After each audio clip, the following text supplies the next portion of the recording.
I bet you love minor key stuff, don't you? Yes, absolutely, it shows how sincere and intense you are. But listen, let's just frigging lighten up for a minute, shall we? That's what we're doing today anyway. We're looking at the brighter end of the modal scales and looking at some chord changes that can help us practice them.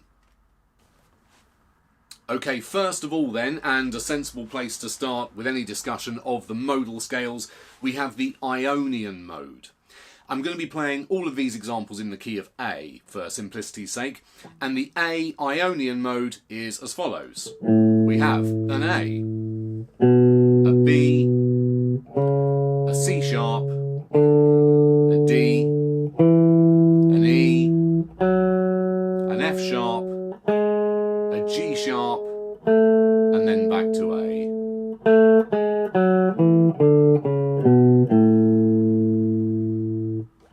Now, isn't that just the major scale? Well, yes it is. Why are you calling it the Ionian mode then? Well, there is some academic debate about when a major scale becomes the Ionian mode to do with function and things like that.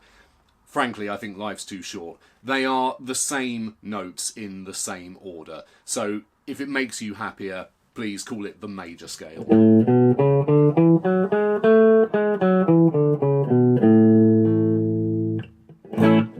Okay, now, a really useful way to practice these kind of scales, I think, is being in a position where you can make your own backing tracks or loops. And to do that, you need to understand how these work at the level of harmony as well, which is to say what chords you can extract from the scale. Now, I have done a similar video to this about the minor modes. If you haven't watched it, it's fine, please don't panic. Just watch this video right to the very end and then watch that one all to the very end and we're all square. Chords from the A major / Ionian mode then. The way to do this is by harmonising notes from within the scale. And we do that by taking the first degree of the scale, the third and the fifth.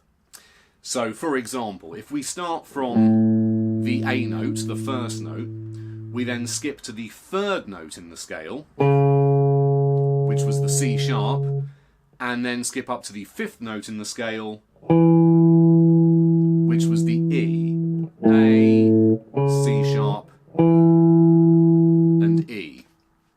And if you're a fan of triad theory, you will know that gives you an A major chord.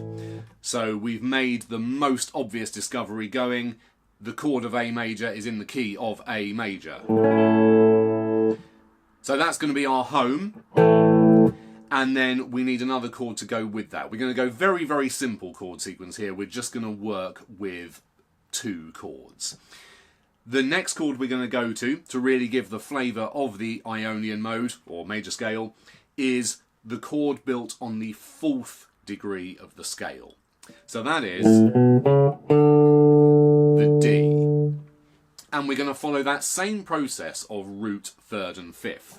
So we're going to start from the D, and then we're going to skip up 3 notes within the scale above the D, which brings us to F sharp.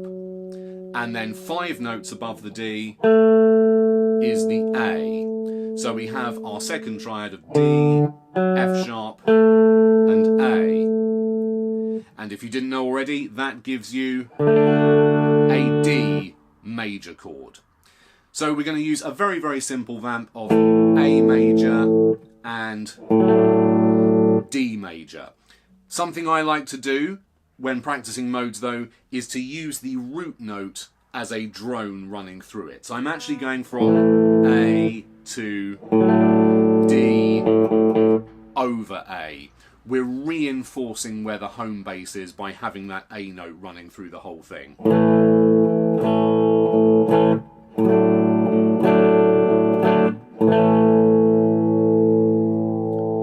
And I've created a little loop that goes like so.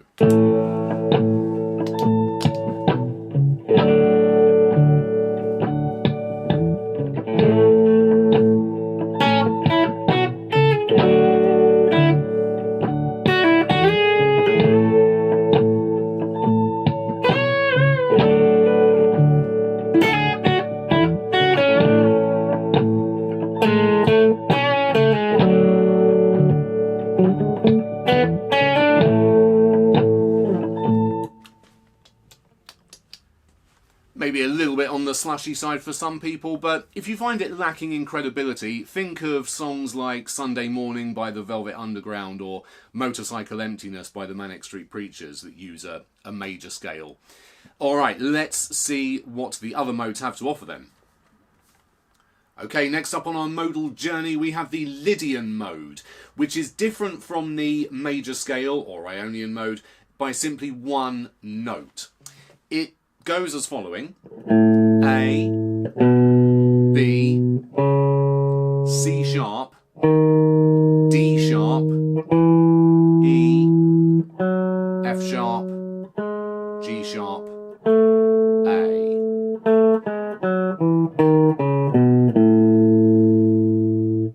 So you might have already noticed, it's the same thing as the major scale, except that it has a sharpened fourth. The fourth note in the scale has come up by one semitone. In the major scale we had a D, and in the Lydian mode we have a D sharp.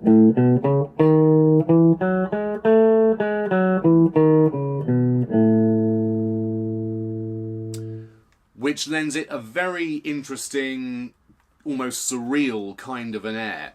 You hear it in songs like Flying in a Blue Dream by Joe Satriani and Blue Jay Way by the Beatles.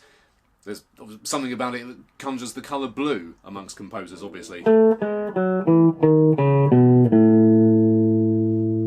And chord-wise, what I've done here, again, using A major as our root chord, because it still is the root chord. A, C sharp and E are still the root third and the fifth. So our home base is still going to be the A major.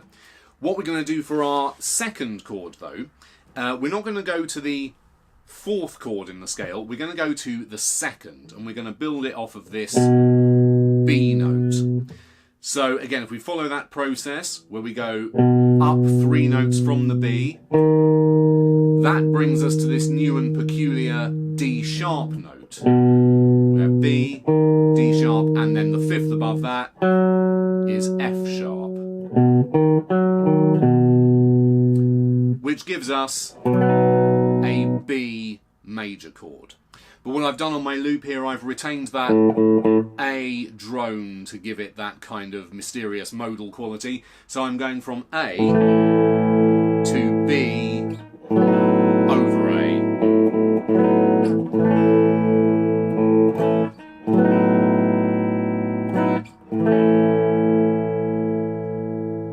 Okay, let's hear how that sounds in context.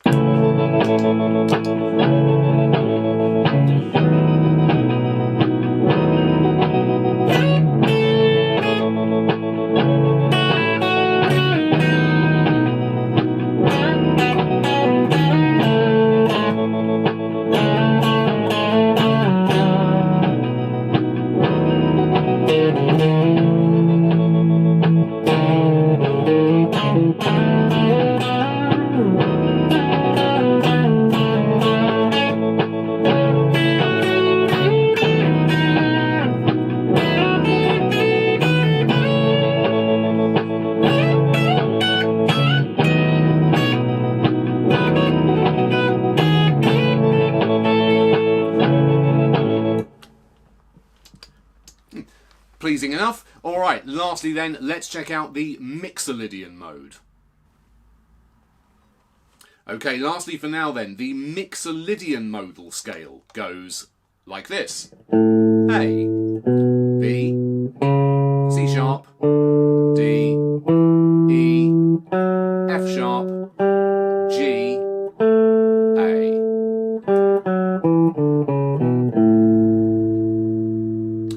So, if you've been paying attention, you will notice we have again just altered the major scale by one note. This time it's the 7th note in the scale that has been changed. Whereas in the major scale, and indeed the Lydian mode, the 7th note was a G sharp. Here it has been flattened by one semitone to a G natural. So it gives us a minor 7th within the scale.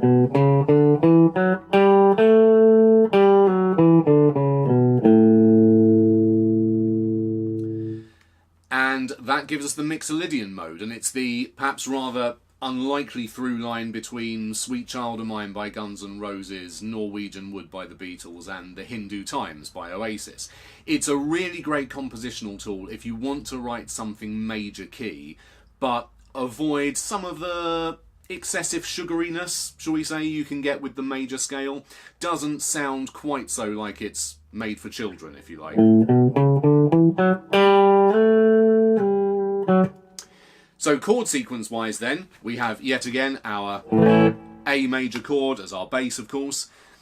For the second chord in the progression, we're going to really lean into that G note. That's going to be the root note of our next chord. So we're going to build our second chord from the G. So again, staying completely within the scale, if we go up 3 notes from the G, we get B, and then up to 5 notes above the G, we get D, which is a G major chord. Again, I've retained that drone, so we have a chord progression going from A to G over A.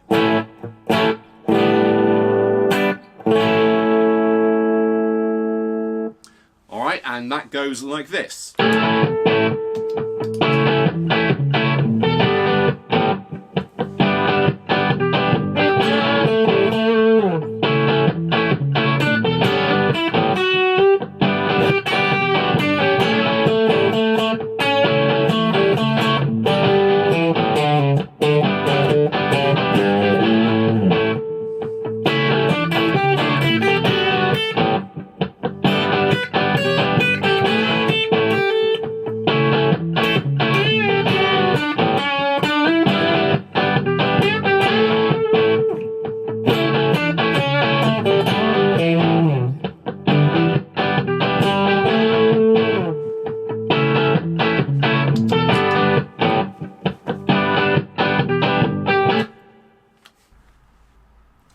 Okay, so remember, whenever you learn a new mode or scale or any new technique, really, it's always worth thinking about what you can do with it at the level of composition. So think about chord progressions, think about riffs, as well as noodling over the top of things, which is great as well. Carry on doing that. But a little bit of diving into the theory hopefully can really give you some ideas at the level of songwriting.